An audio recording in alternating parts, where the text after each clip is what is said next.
So today we are going to learn about our pitched instrument family. And when we're talking about pitched instruments, it's important to know that we're talking about instruments that can make more than one sound. The last 2 weeks we've been talking about unpitched instruments like rhythm sticks or like tambourines. Tambourines can only make one sound. That's it. There is no high and low. I could use a hand drum or a sound shape, and that would give me one sound. Now I could use my hand in different ways and sort of kind of get a different sound, but it still only makes one pitch. I have to get a different size instrument or different size of the same thing if I want to make different pitches.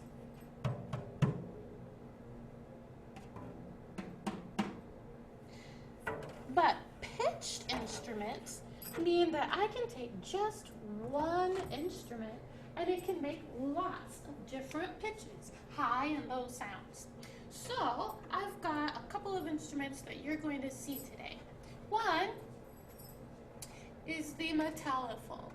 And the alto metallophone is made out of metal, but it has all of these bars. Each bar makes a different sound.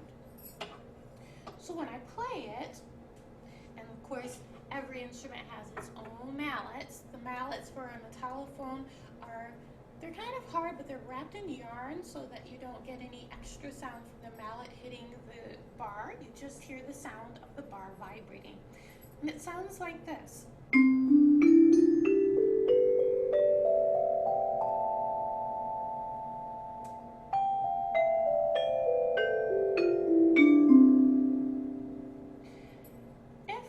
Playing another instrument, it would have to have all these different bars on it to make those sounds.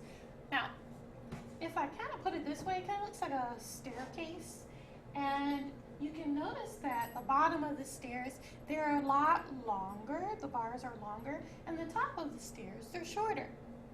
That means that the vibration has a shorter distance to travel and moves a little faster.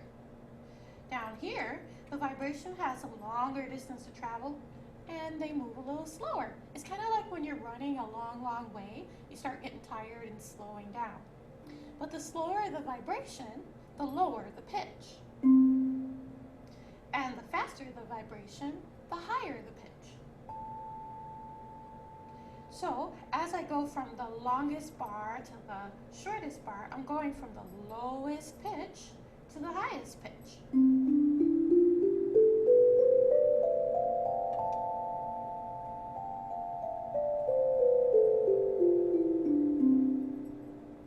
Another cool thing about the metallophones and their family, by the way, they're all from the same family. They are Orff instruments, and they're named that because of the man Carl Orff who made them. He traveled all over the world and he saw these cool instruments that we didn't have here in the United States. So he came back and he decided to make them on a smaller scale so that we could use them in the American classroom.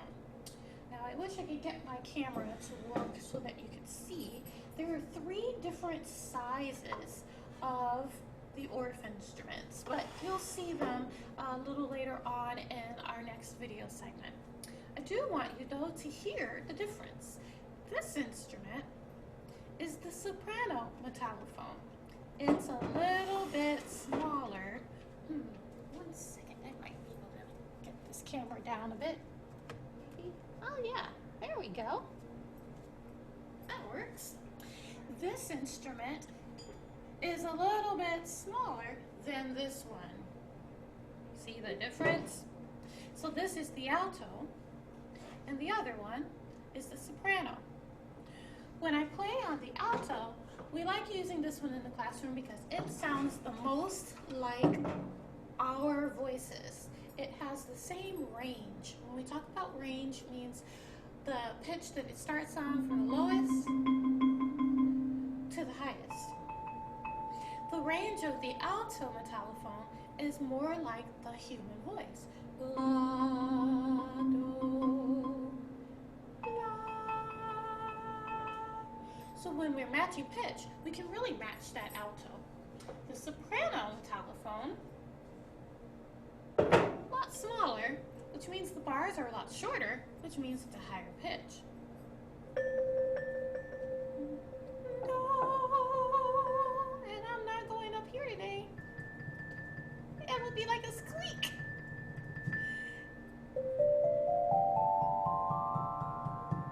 It's different from, and that's even different from our largest Orff instrument, which is the bass. Okay, give me a second. This is going to take some doing.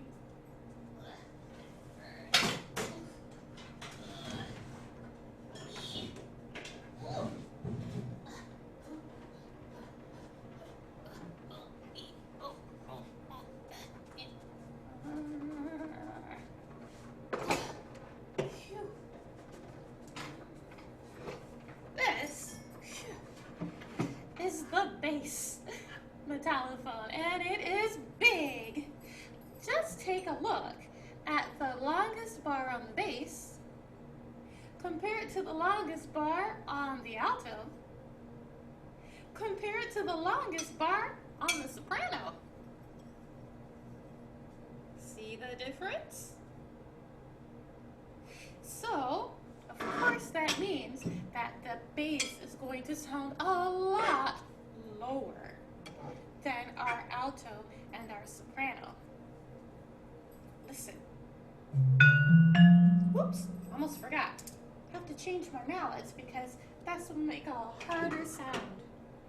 The bass mallets are even softer to keep it from having that big metallic sound.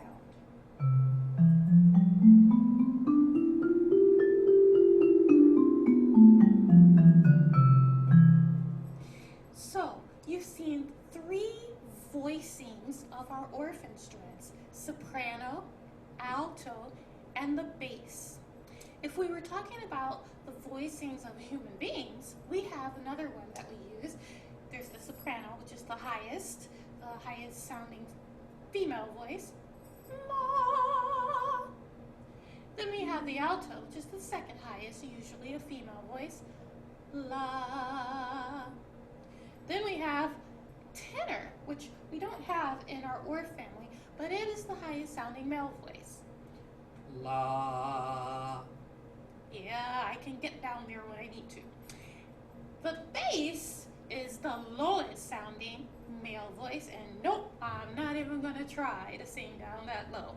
But just to get you started on pitched instruments, the biggest thing to remember is that they have a lot of different pitches that they can play. And because they have more than one pitch, they have a range. The amount of sounds that they have, or pitches that they can make, from lowest to highest. Pitched instruments have voicings. They can be a soprano range, an alto range, or a bass range. You'll learn more as we go along in today's video lessons. Hopefully, we'll get to come into the classroom one day and practice them. Before we go, one little baby I want to introduce to you. This is also an Orff instrument, but she's teeny tiny. This is a glockenspiel.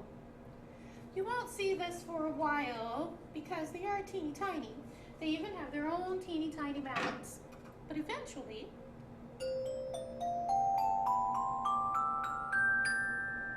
you'll get to learn about this instrument and play it as well. For now, I hope that you have a wonderful rest of your day and a wonderful rest of your music lesson. See you next time. Bye-bye.